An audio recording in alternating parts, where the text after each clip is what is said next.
제가 태어난 곳은 함경북도 청진시 포항구입니다. 청진 앞바다에서 잡아올린 명태가 겨울이면 처마 끝에 주렁주렁 매달리고 수성천 물소리를 들으며 잠들던 곳이었죠. 어릴 적엔 그게 당연한 줄만 알았습니다. 가난해도 이웃이 있고 배가 고파도 냄새만큼은 구수하던 그 골목이 제 고향이었으니까요. 저는 어릴 때부터 몸이 약했습니다. 또래보다 키도 작고 목소리도 작고 뭐든 작았어요. 어머니는 늘 제 손을 꼭 잡고 순이야, 너는 마음이 고우니까 괜찮다고 하셨는데 그 말이 학교 앞에만 서면 왜 그리 힘이 없던지요. 북한 학교는 여러분이 생각하시는 것과는 많이 달랐습니다. 아침마다 김일성 장군에게 충성을 맹세하고 수업 시작 전엔 혁명가를 불러야 했습니다. 선생님 말씀은 곧 법이었고 그 위엔 당의 말씀이 있었지요. 마치 동네 이장님이 모든 걸 결정하는 것처럼 학교에서도 위에서 시키는 대로만 하면 됐습니다. 배급은 그때만 해도 그나마 나왔습니다. 쌀이 부족하면 옥수수로 채웠고 옥수수도 부족하면 풀죽으로 때웠어요. 학교 급식이라고 해봤자 옥수수밥에 소금국이 전부였지만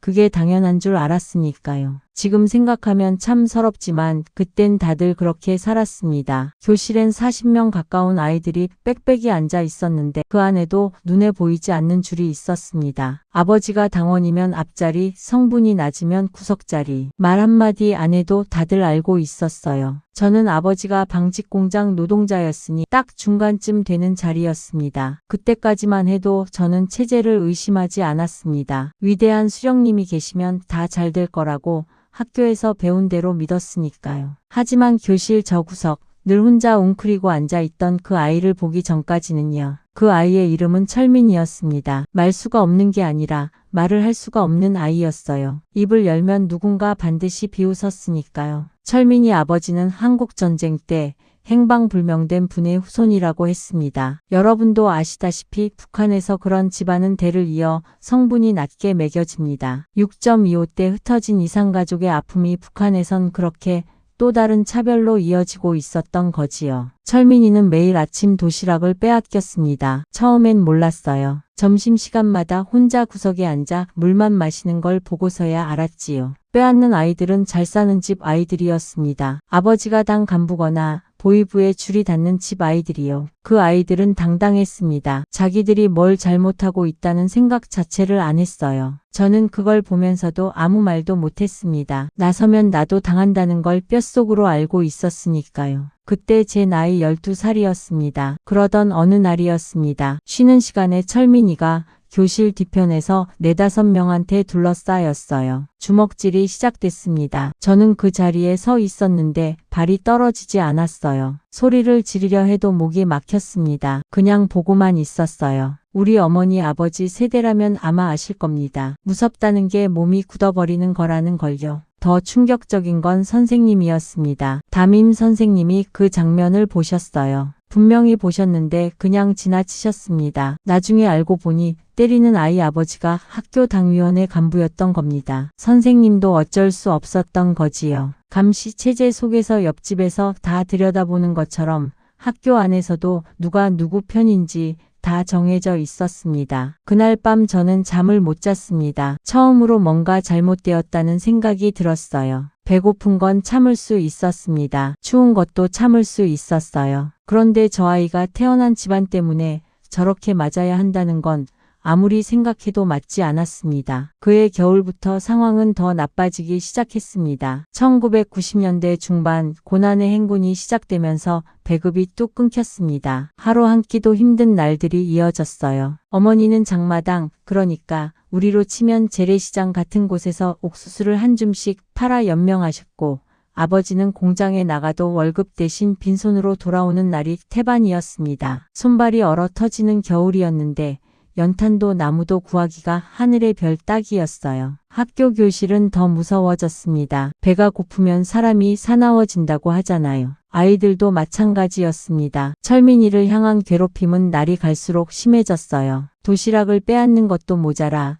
신발을 감추고 가방을 찢었습니다. 어느 날은 철민이 교과서에 누군가 낙서를 해놨는데 그 내용이 얼마나 심한지 차마 말씀드리기도 어렵습니다. 저도 그때 힘든 건 마찬가지였습니다. 약 한 알 구하기도 하늘의 별 따기라 몸이 약한 저는 겨울마다 감기를 달고 살았어요. 어머니가 몰래 장마당에서 구해오신 중국산 약을 먹으며 버텼는데 그마저도 어느 순간부터는 구할 수가 없었습니다. 그러던 중에 철민이 어머니가 학교에 찾아오셨습니다. 눈이 퉁퉁 부어 있었어요. 선생님께 아들이 맞고 있다고 제발 도와달라고 하셨는데 선생님은 그냥 고개만 끄덕이셨습니다. 철민이 어머니가 돌아가시는 뒷모습을 보는데 제 마음속에서 뭔가가 무너지는 소리가 들렸어요. 자식 걱정하는 어머니 마음은 남북이 다를 게 없는데 이 땅에선 그 마음조차 짓밟히는구나 싶었습니다. 그래도 이웃들이 몰래 도와주곤 했습니다. 옆집 아주머니가 강냉이 떡을 몰래 건네주시고 같은 반 아이 중에서도 몰래 철민이 곁에 앉아주는 아이가 하나둘 있었어요. 하지만 그것도 오래가지 못했습니다. 잘못 보였다간 자기 집안까지 화가 미친다는 걸 다들 알고 있었으니까요. 이대로는 살 수 없다는 생각이 처음 든 건 그 즈음이었습니다. 아직 탈북 같은 건 상상도 못했지만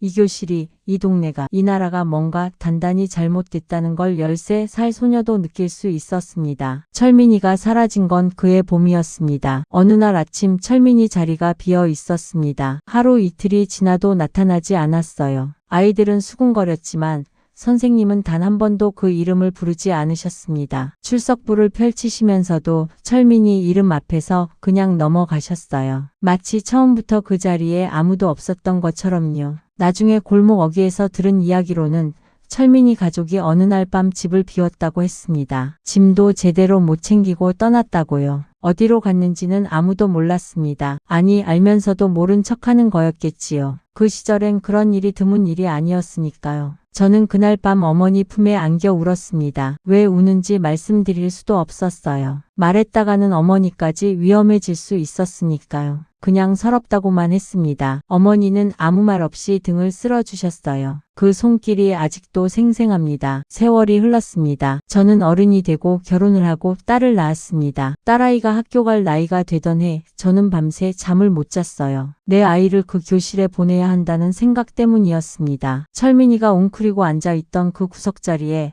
이번엔 내 딸이 앉게 될 수도 있다는 생각이요. 자식들만이라도 살려야 한다는 마음이 그때부터 싹 텄습니다. 부모님께는 차마 말씀드릴 수 없었습니다. 탈북이라는 말 자체가 역적 소리였으니까요. 대신 아버지 어머니 산소에 몰래 다녀왔습니다. 두 분이 나란히 묻혀 계신 야트막한 언덕에 올라 한참을 앉아 있었어요. 고향집을 마지막으로 한번 둘러봤습니다. 부엌 아궁이, 마당 한켠 장독대, 처마 밑에 매달린 옥수수 다발, 그 풍경 하나하나를 눈에 새겼습니다. 다시는 못 볼 것 같은 예감이 들었거든요. 죽을 각오로 결심했습니다. 내 딸만큼은 때리지 않는 교실에 앉혀야겠다고요. 떠나기로 한 날은 2005년 1월 한겨울 밤이었습니다. 두만강은 그 시절 탈북자들이 가장 많이 건너는 길이었습니다. 강폭이 좁은 곳을 골라야 했고 순찰대가 자리를 비우는 짧은 틈을 노려야 했어요. 저보다 먼저 강을 건넌 분들을 통해 루트를 알아뒀고 돈도 조금씩 모았습니다. 장마당에서 몰래 장사를 해서 모은 돈이었어요. 딸아이 손을 꼭 잡고 집을 나섰습니다. 아이한테는 그냥 먼 친척 집에 간다고 했어요. 8살짜리한테 탈북이 뭔지 설명할 수가 없었으니까요. 밤바람이 어찌나 매섭던지 아이 볼이 금방 빨개졌습니다. 제 손도 곧 감각이 없어졌어요. 강가에 도착했을 때 가슴이 쿵 내려앉았습니다. 생각보다 강물이 덜 얼어 있었어요. 한겨울이면 꽁꽁 얼어붙어야 하는데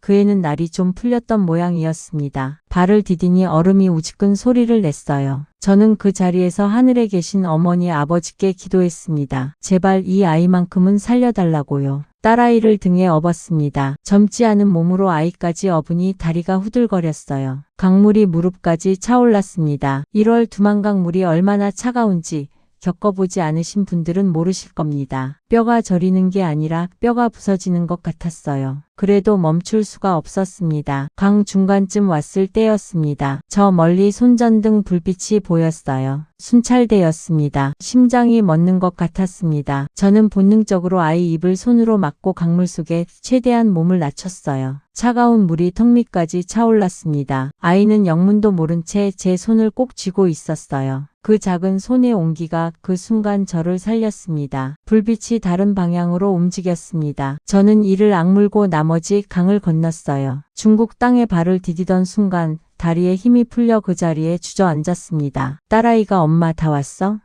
라고 물었어요. 저는 아무 말도 못하고 아이를 끌어안고 울었습니다. 중국 땅을 밟는 순간 자유를 얻었다고 생각했습니다. 그런데 아니었습니다. 강을 건너자마자 저희를 기다리고 있던 건 또 다른 두려움이었어요. 중국에서 탈북자는 난민이 아니라 불법 체류자였습니다. 잡히면 바로 북한으로 강제 송환이었어요. 북한으로 돌아가면 어떻게 되는지는 말씀드리지 않아도 아실 겁니다. 처음엔 두만강 근처 조선족 아주머니 댁에 숨어들었습니다. 같은 핏줄이라고 선뜻 문을 열어주신 분이었어요. 밥도 주시고 마른 옷도 내어주셨습니다. 그 은혜는 평생 잊지 못합니다. 아주머니는 저희를 다락방에 재우시면서 낮에는 절대 밖에 나가지 말라고 하셨어요. 동네에 탈북자 신고하는 사람이 있다고요. 다락방에서 보낸 첫날 밤 딸아이가 엄마 우리 왜 숨어 있어?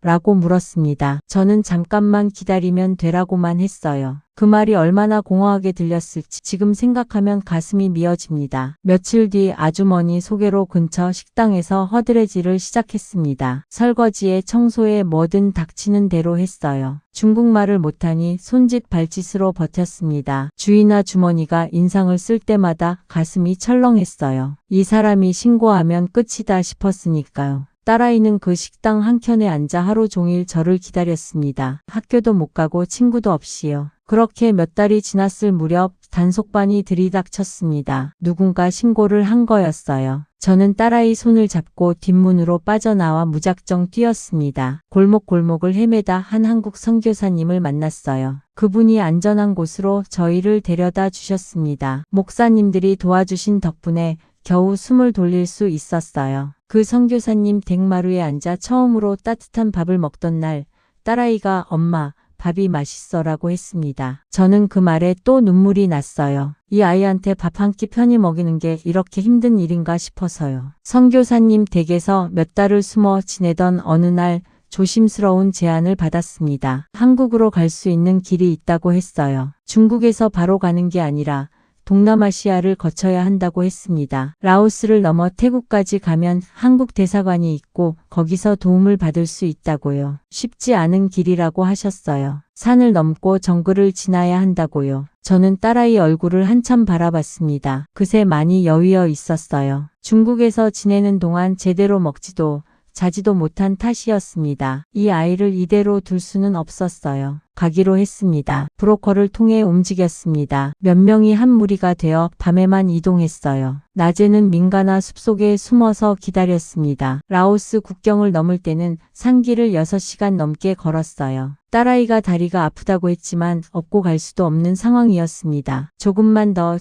더를 수없이 되뇌었어요. 정글 속에서 밤을 보낸 적도 있었습니다. 풀벌레 소리, 짐승 소리가 사방에서 들렸어요. 딸아이는 제품에 파고들어 잠이 들었는데 저는 밤새 한숨도 못 잤습니다. 한국 영사관 직원분들이 우리를 기다리고 있다는 말 하나만 붙들고 버텼어요. 태국 국경을 넘었을 때 현지 경찰에 붙잡혔습니다. 가슴이 무너졌어요. 이제 다 끝났구나 싶었습니다. 그런데 다행히 목사님들이 미리 손을 써두신 덕분에 저희는 강제 송환 대신 방콕 한국 대사관으로 인계가 됐습니다. 대사관 문을 들어서던 순간을 저는 평생 잊지 못할 겁니다. 태극기가 보였어요. 그 빨강 파랑이 그렇게 아름다울 수가 없었습니다. 직원분이 한국말로 고생하셨습니다 라고 하시는데 다리에 힘이 풀렸어요. 딸아이가 엄마 저 깃발 뭐야?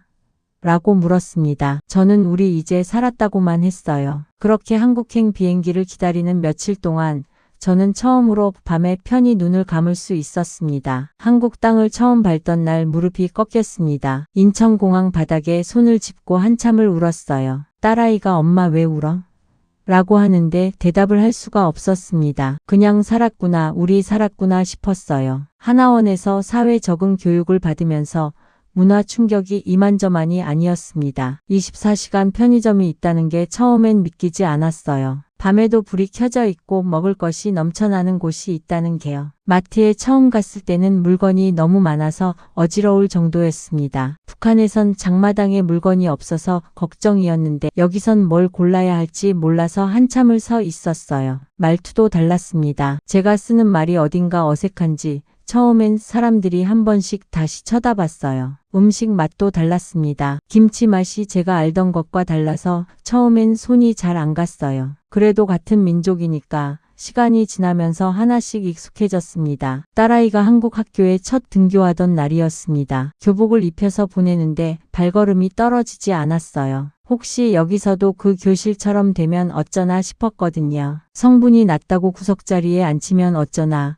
약하다고 도시락을 빼앗기면 어쩌나 싶었습니다. 그런데 그날 저녁 딸아이가 집에 돌아와서 한 말이 있었습니다. 엄마, 여기 선생님은 때리지 않아. 그 한마디에 저는 그만 주저앉아 버렸습니다. 눈물이 쏟아졌어요. 그게 당연한 거라는 걸 알면서도 그 말이 왜 그렇게 크게 들리던지요. 때리지 않는 교실, 그것 하나를 위해 두만강을 건너고 정글을 헤매고 그 긴 길을 왔구나 싶었습니다. 지금도 북에 두고 온 가족들이 보고 싶습니다. 오빠가 어떻게 지내는지, 고향 골목이 그대로인지 알 수가 없어요. 통일이 되면 그 청진 앞바다를 한 번만 더 보고 싶습니다. 우리 세대에는 꼭 통일을 봤으면 좋겠어요. 그래서 북에 있는 아이들도 언젠가는 때리지 않는 교실에 앉을 수 있으면 좋겠습니다. 여러분, 지금 이 자유가 당연한 게 아닙니다. 감사하며 사십시오.